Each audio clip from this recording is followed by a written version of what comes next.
Want to have too many of these players on your roster? It's Heath's all-bust team right now on FFT Express. Welcome, everybody. Yeah, Heath's going to give us some players that are going too early according to CBS Sports average draft position.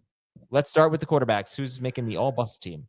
I got a lot of hate for this last year, so I'll just do it again. We do it every year. Josh Allen's being picked 16th overall as the number one quarterback in CBS drafts. We wouldn't draft any quarterback in the top 24 picks, and so Lamar Jackson at 17 is also not a very good value, but Allen specifically, because we don't have him as the number one quarterback, is the one who makes the all-bust team. It's nothing about him. He's incredible in his current offensive environment. It's not conducive to him putting up the 29, 30-point seasons that we have seen from him in the past.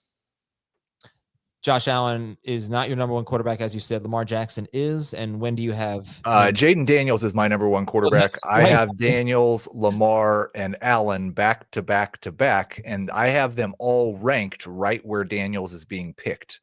So right around pick 30. How could I forget? I don't know. We've talked about it like 17 times. Anyone else on your all-bust team? At the quarterback position, I would say Baker Mayfield is the other one that's definitely being drafted too high. Baker Mayfield is QB7, and he is going 57th overall. Okay, yeah. Why is Baker Mayfield on your list? Touchdown regression, probably both in terms of passing touchdowns and rushing touchdowns. And I know he finished in that group of difference-making quarterbacks. I think he's a very good starting quarterback, but you don't want to draft anyone that's going to be in that QB 7 through 12 range before round 7. Running backs on the all-bust team. It's the old guys for me. Alvin Kamara's ADP has fallen a little bit. He's all the way down to 29 in CBS drafts, and that's half PPR and full PPR. In full PPR, I'm still not taking him until the 4 or 5 turn. I'm worried about the age. I'm worried about the injuries. I'm worried about the efficiency, and I'm worried about the fact that Kellen Moore has presided over a drop in targets for Austin Eckler, for Ezekiel Elliott, and for Saquon Barkley. It wasn't all Kellen Moore, but it has happened every time he's taken over a team. I think we might see a small drop in targets for Alvin Kamara. I'm sorry. Yeah, keep on going. Yeah, the other two are two more old guys. James Conner has a round 4 ADP. I'm fine with him in round 5, but again, another older running back with injury history, and the Cardinals keep saying to a man, Trey Benson's going to get more work this year. Even when Connor's healthy, we might see a slightly reduced workload for him. And then Aaron Jones has a round 5 ADP. Another team that's talking about Jordan Mason. I wouldn't be surprised if Jordan Mason leads this team in rush attempts. Jones will still be the pass catching back. He'll still have maybe 12 carries a game, but he's not a round 5 pick. So you did not put Barkley, who's 28. He's not exactly old, but McCaffrey, 29. Henry, 31. You didn't have the older first round running backs there. Did you give any thought to that? I gave thought to Henry. I'm the high guy at CBS on Saquon Barkley, and I don't think I've drafted him on a real team yet. I have him 4th. He's going 3rd. I'm not going to call that a bust. McCaffrey, I'm about 4 or 5 spots behind where he's being drafted. I'm almost a round behind on Henry, who's going ahead of Christian McCaffrey in CBS ADP at pick 7. I would not take Derrick Henry in the first round. Okay. I would take a commercial break. So when we come back, we will talk about wide receivers on the all-bust team, tight ends on the all-bust team. But so far, don't draft a quarterback in the 2nd round. Draft them in the middle of the 3rd round if those elite 3 get there. And try to avoid James Conner in the 4th round and avoid Aaron Jones. We never draft, me, Heath, Dave, Jamie, we just never draft Aaron Jones, it seems. Let someone else do it. Alvin Kamara, I didn't ask you when you would take Kamara. I don't know if you said that. I'm sorry. I did say it 4 or 5 turn. 4 or 5 turn. You did or you did not say it? I did. Damn it. All right. Let's take a break and we'll come back and get the wide receivers after this. All right. Wide receivers on the all-bust team for Heath.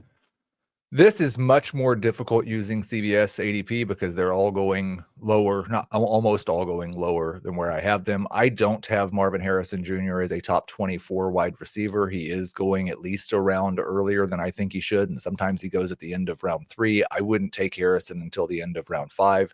I've not seen anything to suggest that his role or target share is going to increase. It seems that the passing game still functions through Trey McBride, with Harrison making big plays downfield. He's better in non-PPR than he is in full PPR, but wide receivers are less valuable in that format. He's better in best ball, but I do not think that he's going to have what I was hoping for most of the summer, like an increase in shorter, easier targets.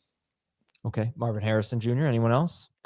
I will just say that I don't have it ranked this way. Tyreek Hill's ADP is very close to where I have him ranked. But if you were talking about a guy who might get drafted in round 3 that I am very, very nervous about, it's Tyreek Hill. I'm nervous about the whole Dolphins situation. You have the Tua injury concerns.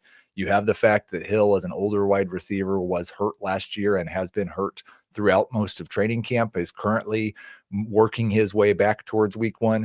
And you have the fact that it seems like several people in the Dolphins organization don't really like Tyreek Hill. So that makes me a little bit nervous, but I understand why he's being drafted where he is because of the upside. The wide receiver whose ADP is, he's being drafted later. Michael Pittman has now been steamed up to round 8 in CBS drafts, and I do not understand why at all. He's up 17 spots over the last week. Somebody must have taken him in round 2 or something. If you're going through your draft and you get to round 8 and you say, "Oh, Michael Pittman, it's time for him to come off the board." No, it's not. Don't do that. The Dolphins desperately need to get off to a good start. They really need some good vibes. They have a pretty favorable schedule. In their first 5 games, I seriously doubt they're going 4-1. Well, actually, do you know if they're favored in week 1 at Indianapolis? Probably pretty close. I would say they almost surely are. Yeah, I don't know. People really hate the Dolphins, but I could see them being favored in 4 of their first 5 games. At Indianapolis, New England, at Buffalo, Jets, at Carolina. They've got a chance to at least get off to a good start, and they really, really need it because, it's like a house of cards there. Let me throw out one more name. The Dolphins are 1.5 point underdogs in week 1. Yeah, exactly. But that's telling you something, right? At the goals. But anyway, the Malik Neighbors. So he's had 3 injuries. He appears healthy now, but he's got this lingering toe injury that they haven't ruled out surgery at some point. The back, he said, was just precautionary rather. The shoulder, I guess, not a big deal. They've got the hardest schedule in football. So that, to me, seems to say that there's a good chance they're going to lose some games and go to Jackson Dart at some point. I don't know that Malik Neighbors would be wide receiver 4 if Jackson Dart were the starting quarterback in week 1. Russell Wilson has not really been that good for wide receivers. Jerry Jeudy was better last year than he was with Russell Wilson. Cortland Sutton was better last year than he was with Russell Wilson. So I look at that. I get a little nervous about Neighbors at 4. Yeah, at wide receiver 4. Wide receiver 4, but not much far off from 4 overall.